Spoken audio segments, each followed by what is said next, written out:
What is going on, everybody? James Hancock here. I'm back to review Captain America Brave New World, the 35th movie in the Marvel Cinematic Universe. And I'll open with some spoiler-free comments, and then I'll give you fair warning before going into any plot-specific details, as well as the time code below. But let's get the basics out of the way first. When compared to the rest of the Marvel movies and shows from the last 6 years, I think it compares very favorably. It's better than Black Widow. It's sure as shit better than Echo. It's much better than Secret Invasion. It's better than Ant-Man and the Wasp: Quantumania, and it's definitely better than the Marvels. And there's some Marvel slop out there like Agatha, which I haven't even bothered to watch yet, but I think it's fair to say the great majority of Marvel shows and movies from the last 6 years have run the reputation of that great brand, that great fictional setting, right into the ground. So perhaps they're trying to turn the ship. I mean, anytime you're dealing with a giant slate of shows and movies, it's very hard to make sudden, abrupt changes when you realize something's going wrong. But I think it's obvious that a lot of people have realized that something's going wrong, and they're trying to course correct. Whether or not they can remains to be seen. But I would say that Captain America Brave New World, it's a step in the right direction from movies like Eternals and things like that. And once again, this is all very tepid praise. There are moments to be enjoyed in Captain America Brave New World. There are a lot of moments that feel kind of amateur or sloppy or just all around incompetent. I'd say it's totally fair, resoundingly average. You can definitely enjoy it if you're in the mood to enjoy it, and if you're in the mood to be critical and pick it apart, that's fair too. And what's so regrettable about this turn of events is that it's turned discussions of Marvel into discussions that feel more like discussing the performance of a stock and its ups and downs, or in this case, the largely downward trajectory over the last half decade, when it used to be discussions like little kids sitting in a comic shop like, oh my God, like who do you think would win in a fight, Hulk or Thor? Marvel needs to get back to the nerdy side of comics and the nerdy side of superheroes. And I've got here, without even rating my long boxes, here are some of my Captain America comics that I just pulled down from a bookshelf. And if I rated my long boxes, well, we'd be dealing with considerably more issues. I'm very invested in the character of Captain America, and I'll include at the end of the video a list of recommendations of some of my favorite comic books featuring the character going back to basically like the early 40s up to the present day. The character's been around for a good long while. But having now seen the movie, my biggest lingering impression or key takeaway is what the hell went on behind the scenes and what was in the earlier drafts and earlier versions of the movie that needed to be cut and reshot. And when you're watching the opening credits and the closing credits, it just keeps listing one writer after another. It's like, well, how many writers did you need to create what feels like just kind of a run-of-the-mill, predictable political thriller with the occasional superhero fight scene? It's, at times it's kind of reaching for but not quite achieving the tone of Captain America Winter Soldier.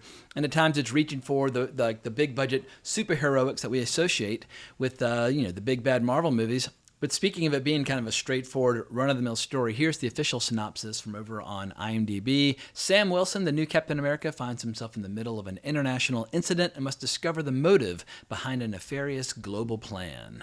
But there's a side of me that has some morbid curiosity about the earlier drafts of the script, back when it was called Captain America New World Order, but the screenwriters who have their name on this movie include Rob Edwards, Malcolm Spellman, Delon Moussan, Julius Ona, and Peter Glanz, and then Edwards, Spellman, and Moussan also got story by credits. I imagine they came up with the initial idea, and that the other two writers got brought on to try to salvage and save and preserve the movie to the best of their ability. And you can kind of see the little echoes of the earlier movie while watching it.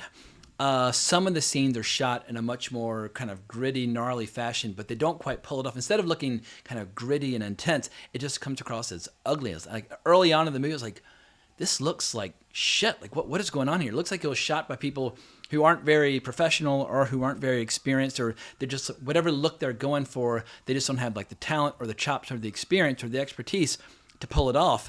But as the movie progresses, the whole look of the movie starts to kind of change and evolve and starts to feel a little bit more candy-coated like a lot of other Marvel movies. But there are also little strange details like the character Ruth Bat-Seraph, played by Shira Haas.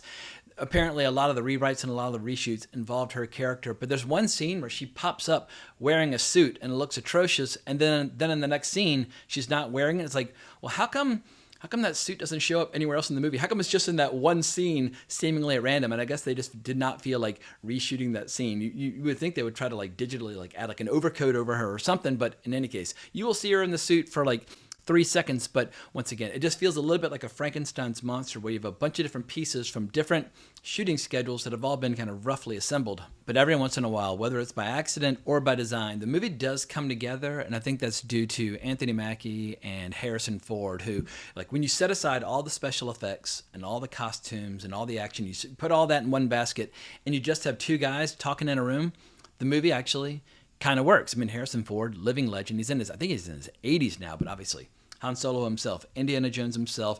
And at this point, Anthony Mackie, he's no spring chicken. I don't know how many Marvel movies he's appeared in. I mean, he obviously appeared in Winter Soldier, Civil War. He was in the first Ant-Man movie, and then he was in Infinity War and Endgame. And he also appeared in his show, Falcon and the Winter Soldier. So at a minimum, 6. I'm sure I'm missing something. In any case, at this point in his career, Anthony Mackie is very comfortable in the skin of Sam Wilson. He's definitely made the character of Sam Wilson his own over basically the last 11 years at this point.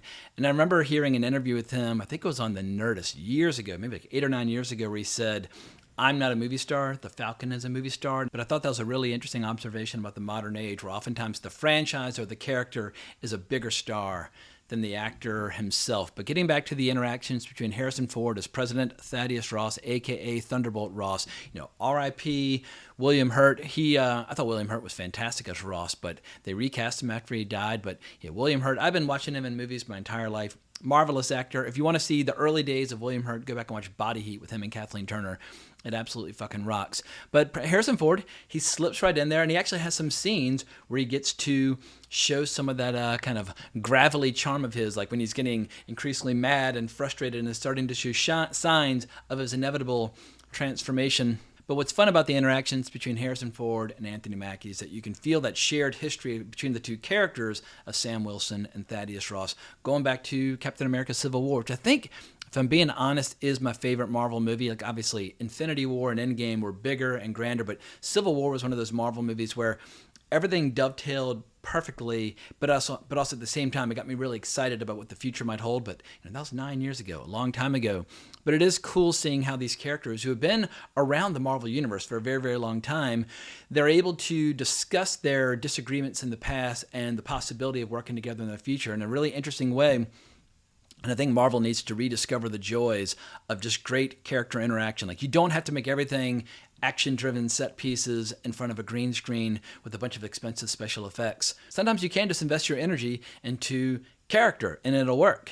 But without going into any specifics as far as what does not work in this movie is concerned, this is going to sound a little withering or sweeping, but the screenplay, the direction, the cinematography, and the music, all of them felt off for me. Like, the music almost felt like it was something that had been generated like on an app on your phone, where it's like, oh, we need this moment to feel vaguely kind of sort of inspirational. Can you give us something that feels like that? I mean, the music was inept. I thought it might be like the Achilles heel of the whole movie. And Marvel movies need great music. I mean, going back to the friggin' Avengers, when the music swells, you're like, ah! You just, you want to, wherever the movie goes, you're ready to follow. And yeah, the score here just sucked. And as I mentioned before, the cinematography, there are times where I was like, are you deliberately trying to make it look just kind of ugly or unprofessional? Like, where Marvel spends a lot of money on these movies, and sometimes they spend hundreds of millions of dollars on these films with all the reshoots and whatnot. Bring in the best and brightest directors and directors of photography and writers that you can get your hands on. They can definitely afford it. If anybody can afford the best and brightest when it comes to filmmaking, it's Marvel. And it just feels like they brought in like their B team or their C team. And once again, there are just too many goddamn writers on this movie. I suspect some of the writers were brought in to salvage the film, but goddamn, if you want to cut costs on some of these movies so they can become a little bit more profitable, like, get your screenplays locked down before you start shooting. That is a much more cheap and efficient way to make movies, as opposed to shooting a movie, testing it, realizing you have a potential disaster on your hands, and then changing the name and reshooting most of the movie. And as far as the director is concerned, Julius Onah, the only previous movie I'd seen by him was The Cloverfield Paradox back in 2018, which I believe was a Netflix exclusive. And I remember kind of liking it, or at least liking certain scenes or ingredients. Captain America Brave New World is better than that, but the reality is it's not as good as the original Captain America trilogy. The original Captain America trilogy is a contender for the best superhero trilogy. I won't say it's my favorite, My favorite's probably still the Christopher Nolan Batman trilogy, even if the third one's all fucked up. But the Captain America trilogy is fucking awesome. I saw Winter Soldier many times, and I saw Civil War 6 times in the theater. I mean, I loved the Captain America trilogy. I just thought it was absolutely fantastic. And it represented the core of what the Marvel Cinematic Universe was destined to become, where you had that creative team of the Russo brothers and those incredible writers who would then reassemble for Infinity War and Endgame. And I just feel like those 4 movies that those 4 guys worked on together, that was kind of like the spine of the Marvel Cinematic Universe for a long time. And the fact that Marvel's backing up a dump truck of money to bring back the Russos for more movies shows that they're starting to recognize, the Marvel brand is not enough. Just slapping the Marvel logo on things is not enough. You actually do have to try to get the best directors in the business. And the Russos have been kind of struggling in the absence of Marvel, so who knows? Hopefully it'll be a happy reunion with all the parties involved. But I feel like if Marvel wants to be the indomitable juggernaut that it once was again, they need to get back to recruiting the best filmmakers in the world, or they should just hang it up for a while. Because in the end, Captain America Brave New World, what it lacks are those signature scenes that we associate with the Marvel Cinematic Universe at its best. Like in Captain America Winter Soldier, the elevator scene was like... Before we get started, does anyone want to get out? Ooh, all right, that kicked ass. Or the very end when we see Winter Soldier and Falcon fighting for the first time, and Winter Soldier pulling him down and ripping off his wings. I mean, it was really good action. Or the scene where they're shooting at each other on the bridge. The action in Winter Soldier kicked ass. And I remember the Russos at the time saying they took their inspiration from Michael Mann's Heat. Like, they need to get back to action with that level of intensity. And then with Captain America Civil War, you had the airport battle, which is probably still the best superhero combat ever captured on screen. I mean, that with one of my favorite bits when Captain America and Spider-Man are facing off, and he's like, "Where are you from?" You got hard, kid. Where you from? Queens? Brooklyn. But I can remember sitting in the theater with total strangers screaming and yelling repeatedly, "Fuck yeah! Fuck yeah!" I mean, we were freaking out, losing our minds. There's not a single action scene in Brave New World that comes close to any of that. But that's as far as I can go without some spoilers related to what's good and bad. So last warning now, 3, 2, 1. If you're still with me, you don't mind discussing some details that are specific to the plot. But let's start with one that is both bad and good. Starts off bad, then becomes good. But initially, the movie uses that awful suit from the show Falcon and Winter Soldier. And Falcon and Winter Soldier, that show started off really, really strong, and it was really entertaining initially with that episode of Madripoor. It's hilarious. And then by the end, it kind of came right up to the edge of turning into like a terrorist propaganda promotional material. It's like, what? Y'all are getting into some strange politics here, and the audience might not be entirely on board with where you're trying to take this story. In any case, I've never felt compelled to go back and revisit that show because, like I said, it started strong and ended weak, but that suit, it just had way too much white on it. It looked like something that had been designed by like an over-caffeinated, little kid. But in this movie, Sam spends most of the movie out of the suit, and it works because, obviously Anthony Mackie, big strong dude, very athletic.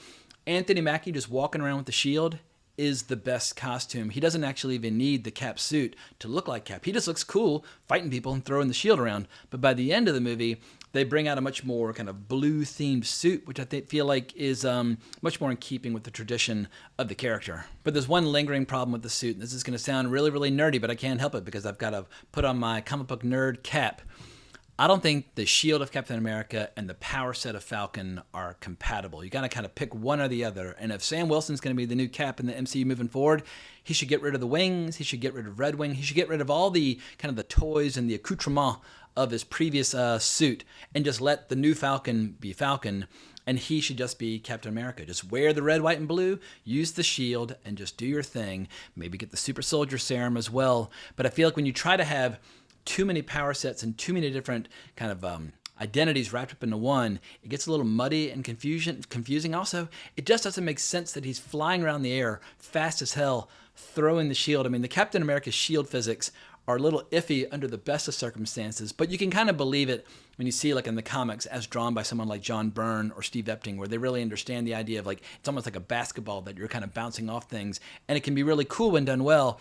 But when you're flying 500 miles an hour and still throwing it and catching it, at that point you're like, this is total bullshit. Just be Captain America and let the new Falcon, played by, Danny Ramirez, a.k.a. Joaquin Torres, be Falcon.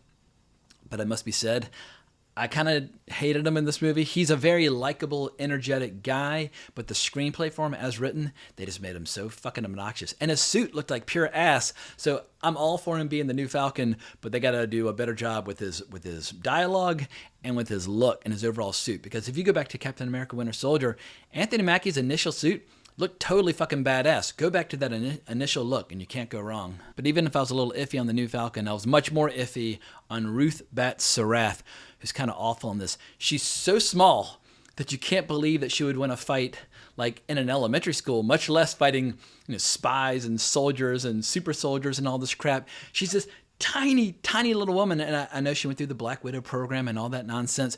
But because she's so small, she also has kind of like a high-pitched voice. And this is going to sound horrible, but I'm going to say it anyway. I don't care.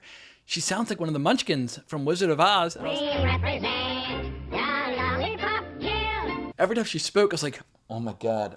Like when you think about Florence Pugh or Scarlett Johansson with their embodiment of the Black Widow persona, they both have very deep, sultry voices. You're like, all right, they sound kind of cool and threatening, and they sound mysterious. Like, spies should sound cool and mysterious. But every time the character of Ruth Bat Sarath started speaking, I was like holding my fist over my lips just to avoid snickering.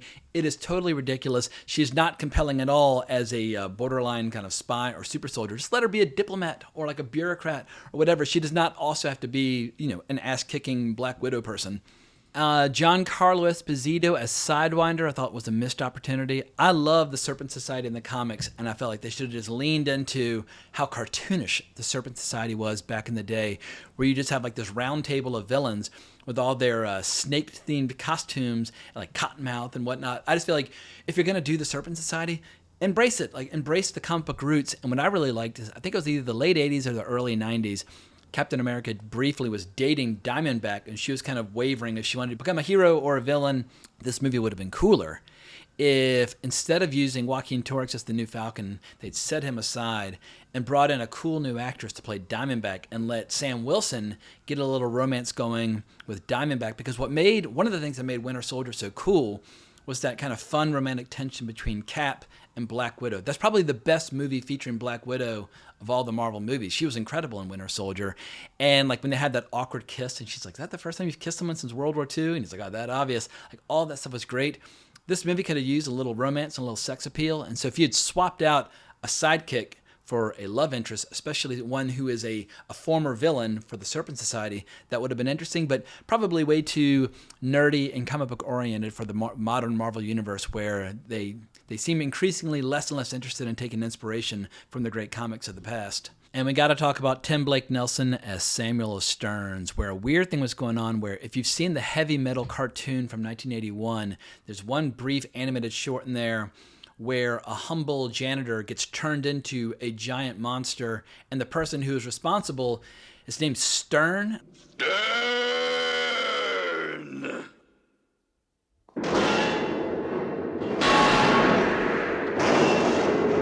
I was like, wait a second, what is going on here? Did they see Heavy Metal and get the idea that Stearns from the Marvel Universe should turn Thunderbolt Ross into the Red Hulk? There must be somebody on the writing staff who's seen Heavy Metal. But I've seen a lot of people criticizing the look of the leader in this movie, where they're going for like kind of like the gamma radiated brain as opposed to the big, tall, high forehead. The leader, as he was originally depicted in the comics, had the big, tall, high forehead. But for the nerds out there, they know he slowly but surely lost his powers, and he lost his gamma radiation. But then in the late 80s, I think when Peter David was writing the Hulk, there was a storyline where the Hulk's radiation got divided between him and Rick Jones. So you had kind of this wild, skinny green Hulk, that was Rick Jones, and you had the weaker gray Hulk, Bruce Banner. And then what Stearns did, he managed to capture the Rick Jones Hulk and absorbed all this radiation into him. But instead of his head going up, it bloomed like cauliflower or broccoli. They're going with the broccoli look in this movie, but just smaller. It didn't quite work. I felt like it looked a little bit too digital, and what they should have done is just whipped out a really cool prosthetic, and one that could actually interact with the light and photography and make it feel like it's real and tangible. He just looks too much like a digital creation when he should have looked like the character drawn by Todd McFarlane in the mid-late 80s. And last but not least, we got to talk about Harrison Ford, aka Thunderbolt Ross, as the Red Hulk, which kind of works and kind of doesn't. I like seeing angry Hulk smash that whole persona again, but there are often times where he, in this brief screen time, he kind of looks like a big red Shrek. Like, remember at one point he grabbed like a rock or a wall, and his arm looks so cartoony. I was like, this doesn't even look like they're trying to make it look real. Like, there's no verisimilitude of any kind. And as Falcon's like throwing these little projectiles at him and they're sticking in him, it all just looked like a big dumb cartoon. But it's the big problem with the fight is that it's the kind of fight that comic book nerds are going to have no fun with, because comic book nerds like to keep their kind of their hierarchy in mind at all times in terms of power levels and strength. Like Hawkeye cannot fight Hulk, or Daredevil cannot fight Thor. It's just not all superheroes are created equal. And what it reminds me of, one of my favorite comics from my childhood was a Spider-Man annual drawn by Frank Miller. And hang on, I got the exact... It was one of the earliest comics I ever owned. September 1st, 1981, king-size annual number 15 for Amazing Spider-Man. But at the end of the comic, there was this big power ranking list where they go from top to bottom through all the superheroes that were prevalent in Marvel at that time.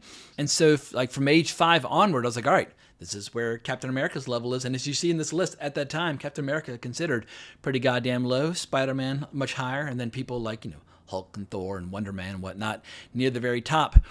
You just can't have a situation where somebody, even if they've got Wakandian technology and the shield and all that stuff, it's just not realistic that they can fight a Hulk. One swat, one impact, even if he's covered in armor, he would turn into goo inside. You just got to have some adherence to some level of physics just to maintain that that suspension of disbelief. And they did the best they can. And at one point, even as a line, I know you could kill me with like one swat of your hand. I was like, all right, they're at least trying to acknowledge this is unrealistic. I just felt like they should have had Sam take the super soldier serum before the fight. And even then, it would still be borderline, but at least it would have been a little bit more compelling and believable that he has a chance of kind of holding his own. But all nerdy concerns aside, the reason this movie's just kind of blah or just kind of okay, I think a lot of people would be like, oh, it's all right. Or some people are going to say, kind of sucked. But it's like, it's all going to be somewhere in the middle. I don't think anybody's going to be like, that movie fucking sucked balls. And nobody's going to say the movie fucking ruled unless they're Grace Randolph, who likes every Marvel movie ever made. But the reason this movie just kind of fails on multiple levels is that it fails with the basics. Fist fights and kicking scenes and all that kind of stuff are just kind of blah. And the acting and the writing are kind of lousy. There's this one painful scene where Falcon, Isaiah Bradley, and Sam Wilson are kind of training and boxing and talking a little trash with each other.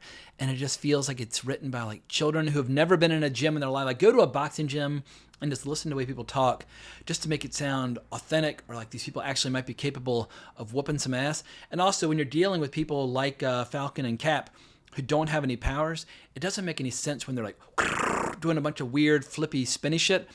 The fight style, the choreography of the movie should have been much more grounded, much more MMA style. Brutal elbows to the face, brutal knees to the face, chokeholds, things that feel believable by humans. If somebody doesn't have any powers, well then they can't magically kick a shield with their toe and have it bounce off like 10 different walls and they do a backflip and catch it. It looks ridiculous. They need powers to do that shit. But with all that being said, because this movie is at least better than a lot of the Marvel just dreck that has been coming out over the last 5 or 6 years, the great majority of which is just terrible that nobody wants to watch for a second time, I think it'll do okay on its opening weekend. The big question is, second weekend. Is it going to have a humiliating second weekend drop, or will it be somewhat sustainable? That remains to be seen. I will not be seeing it 6 times in the theater like I did Captain America Civil War, but who knows? Maybe there'll be some other people out there who are like, dude, Captain America Brave New World's the shit. I'm going to see it 6 times. And if they want to go see it 6 times, more power to you. That is your money to do with as you like. But speaking of spending your hard-earned money, as promised at the beginning of the video, here are a few comic book recommendations. And let's start with the wonderful days of Stan Lee and Jack Kirby. In the early 60s, after Cap got reintroduced in the pages of the Avengers, he also started appearing at the same time in the pages of Tales of Suspense, where half the issue would be devoted to Cap, half the issue would be devoted to Iron Man. And it was within Tales of Suspense that he had his incredible face-offs with the Red Skull and the Cosmic Cube, some of that just like Hall of Fame art by Jack Kirby. This stuff is an absolute blast. And I think I'd have to check my Marvel history to be 100% sure, but I think as Tales of Suspense got close to issue 100, they just changed the title into Captain America, so that when they reached issue 100, it was Captain America issue 100. But obviously, the Cap comic had been kind of, been around since 1940 or 1941. It had been around, I think, summer 1941. It had been around for a long time in kind of fits and starts, but then they kept it going, and thankfully so, because by the late 60s, we entered what might be my all-time favorite arc, and it was heartbreakingly brief, but for a few short issues, Jim Steranko was writing and drawing Captain America, and it was in those issues where Rick Jones decided to try to become the next Bucky, and they were going up against Hydra, and it was just fucking awesome. Jim Steranko's run on Nick Fury, Agent of S.H.I.E.L.D., and his run on Captain America. I mean, if you want to know why people still love and adore Jim Steranko all these decades later, it's mostly due to his issues of Captain America. But for those of you who like stories featuring both Captain America and Falcon, Jack Kirby has you covered from the early 70s, where for a time they actually changed the title of the comic just to Captain America and Falcon. They were partners. It wasn't like a sidekick superhero thing. They were partners. They kicked a lot of ass together. Maybe those stories aren't as compellingly written as some of the other stories, but the artwork is so electric and dynamic and in your face that you can look over some of the story shortcomings and just enjoy, just feast your eyes on the incredible art. But by the late 70s, early 80s, we were ready for the John Byrne era, and I might have read this collection of Captain America more than any other. It also was heartbreakingly brief because he was also, John Byrne at that time was so busy. He was doing Iron Fist and then X-Men for a long time, and then Fantastic Four and Alpha Flight. John Byrne, his dance card was full. But his storylines of Cap, it was funny as how one of the first comics I ever owned was the issue of What If. I think it was What If 26, where I was debating what would happen if Captain America had been elected president. But I didn't know like the context. I think I was only 3 or 4 years old when that came up. But my older brother and my dad were collecting comics. So I just was kind of reading their scraps and leftovers. But I didn't even realize what If was. I just thought What If was just part of like regular Marvel Comics. But I didn't actually read the official story about whether or not Captain America would even run for president until I got into this trade paperback many years later. I was like, I got it now. Yeah, the circle's complete, blah, blah, blah.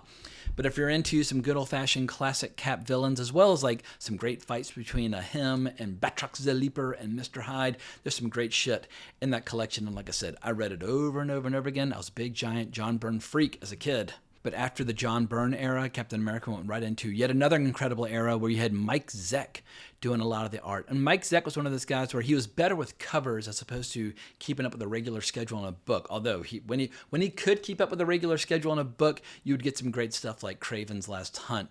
But famously on Secret Wars, he couldn't keep up with the schedule, and he's just kind of shifted out of being the main artist. But his stuff on Captain America was kind of terrifying when I was a little kid, like the introduction of Deathlock or that great annual cover where a Wolverine's scraping his claws down Cap's shield.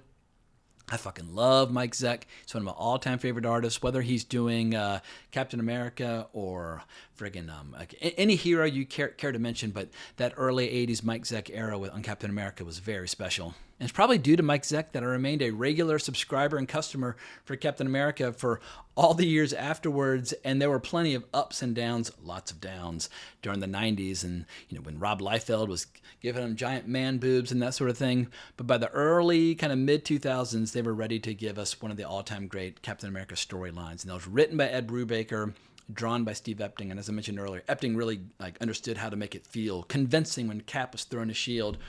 But this old whopper, it's a fucking hardbound edition. I think collects the first 25 issues of their collaboration, and it's the issues that brought back Bucky as Winter Soldier, and then eventually, toward the end of it, saw Bucky take over as Cap for a while. It's just pure solid gold superhero storytelling, and I haven't been a regular consumer of superhero comics since like 2015 or 16. It's been about 10 years, but for a brief shining moment, Ed Brubaker and Steve Epting just made Captain America my favorite comic book on the rack. It was a glorious time to be a Captain America fan, and I think that brings us full circle to the time where the movies really started to get up and running. But I think that's all I've got to say for now, so let's just say that I remain cautiously optimistic about the possibility of an MCU comeback. Let's be frank, It's been a long time since Marvel was kind of firing on all cylinders. More than half a decade. That's a long time in movie memory. They're about to run the risk of missing an entire generation of kids getting invested. I think now you'll have a lot of aging fans who remember 2008 to 2019. But honestly, are any 7-year-old kids getting interested in Marvel between 2019 and 2025? I don't think so. And if you miss a generation, it can get tough to kind of get them back. But maybe Thunderbolts will be cool. Maybe Fantastic Four First Steps will be cool. Who can say, but I'll be here to review those films later this year. But thank you so much for sticking with me. Let me know what you think down in the comments below. Remember to like, subscribe, hit the notification bell, but more importantly, as always, onwards and upwards.